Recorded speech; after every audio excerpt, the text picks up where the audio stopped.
Runcorn in the northwest of England is a town like many others. It also happens to be the town where I spent my teenage years and the town where a lot of my family and friends still live. Over the years, like lots of other towns in the UK, it hasn't had it easy. The town centre, once a bustling hive of social and industrial activity, has found it difficult to survive. But unlike other towns, Runcorn has got a secret that could turn things round. Hidden amongst the back streets of Runcorn Old Town is a key that could unlock Runcorn, releasing its potential and building on its proud history and change the future of Runcorn forever. This film is about how together we can unlock Runcorn. Runcorn is a unique place, a unique town, because it's surrounded by waterways, not rivers that take the occasional punter up and down, but commercial shipping lanes, if you like. And because this was a hub just off the Irish Sea, everything came across from America and everything. It became into Liverpool, and then it was distributed. How would you distribute something? You become inland, and to become inland, you've then got to build a canal. Unfortunately, as time has gone on, one of the major arteries of this canal system has been closed off. That, in effect, has made Runcorn a cul-de-sac. A cul-de-sac not only for the boats that go up and down, but for people that the boats brought with them. Right, so we'll just do a single stroke, okay? This group of young people are from the Canal Boat Adventure Project, a local project set up to help young people in Runcorn. That's it. That's a cool one. Right. Coming on the canal, they've learnt about what's around them that you wouldn't think in Runcorn. There'd be all these lovely creatures and stuff. Stuff about the waterways and the history of the canal boats as well is fantastic. They take you on so many trips and everything. It is incredible. It's not like every day you get to go on a boat, is it? Today the kids are getting a tour of the closed section of the canal to learn about its rich history. You've come down the Bridgewater Canal now, and what do you see? A brick wall. Not good. In the 1800s, that wall wouldn't have been there. If we can open this canal up again, we can reopen the artery, which will allow people and boats to come through the town. That will then regenerate the town to what it was in its glory days. Restoration of the locks will return use to an historically important part of our industrial heritage.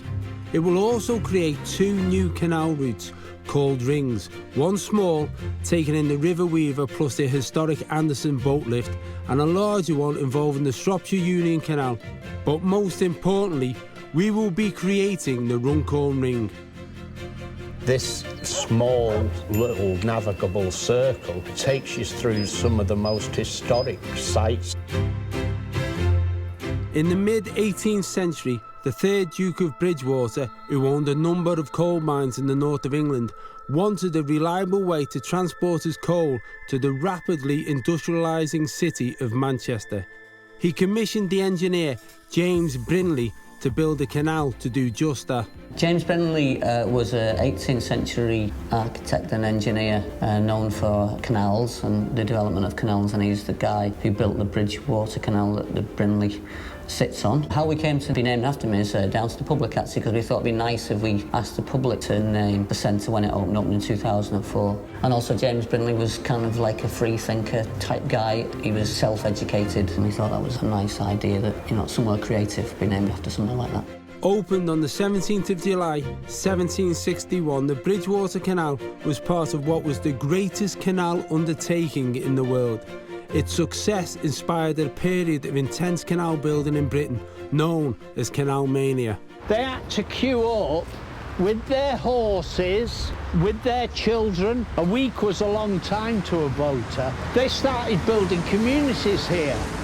They started building houses. Schools started taking the children in to the community. And that's how Runcorn survived. This is my great-grandfather. That horse was his mode of propulsion. All my family, from way, way back, lived, bred, everything they ever did was on boats. They got the cargoes here, they were told where they were going, They bidded for them, whatever which way they got a cargo, and then they went, and boy did they go. They didn't stop.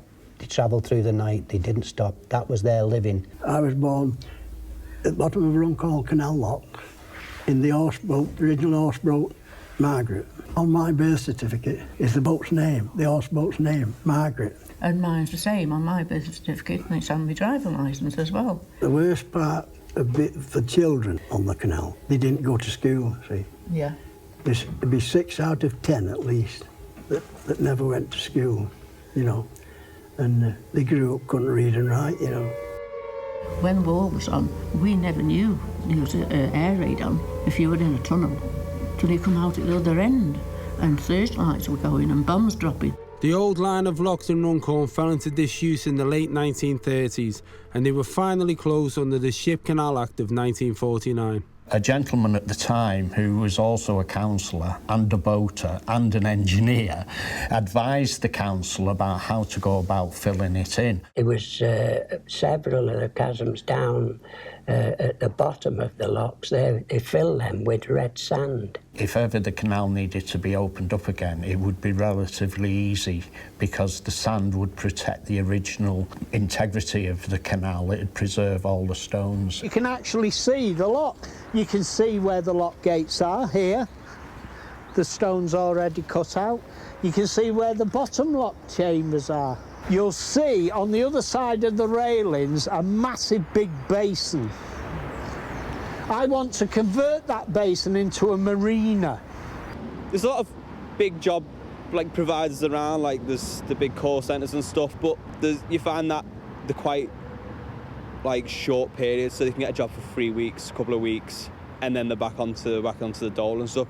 There's no long, full, secure jobs. It's month, year contracts, sessionals, 0-hour contracts. It's not what they need to get a proper career. We do try whatever we can to try and get industry involved, build on employment, etc., and try and attract inward investments. And we've had some success, but it's slow. As you can imagine, it's slow, and especially with the challenges that we're facing now, the economic climate that we're in, it's extremely difficult. But I personally believe that we've got a lot to offer. I think the canal, as we're talking about it today, is an asset to us, and we should exploit that asset. If boats are moored up along there, as in the 1870s when the canal opened, people will walk into the town to get their provisions, to have a look at the historical sites, and that will then regenerate the town. More people are likely to invest in the town if they can see that it is a going concern. Remember the house I said Lord Bridgewater built? Here we are, we're right by the house now.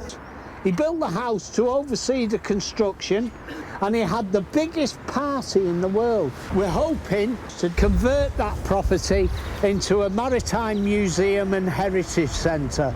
We now come down the canal right to the very end, to the very final lock, which has brought you to the level we're at now, the Manchester Ship Canal. Canals have been successfully restored across the country, including in Birmingham, London and Manchester, bringing in extra revenue through tourism and new local facilities. The reason we're making this canal a reality is the fact that one of the roads that linked onto the old Silver Jubilee Bridge is earmarked for closure, and that was the road that was stopping us from making our dream into a reality. And the reason they're closing that road is because there's another crossing at the moment being constructed, the Mersey Gateway, big consortium, millions of pounds, and it's happening in Runcorn. So somebody somewhere knows that we've got a good future. Runcorn is situated between the bustling cities of Liverpool and Manchester with easy access to 2 international airports.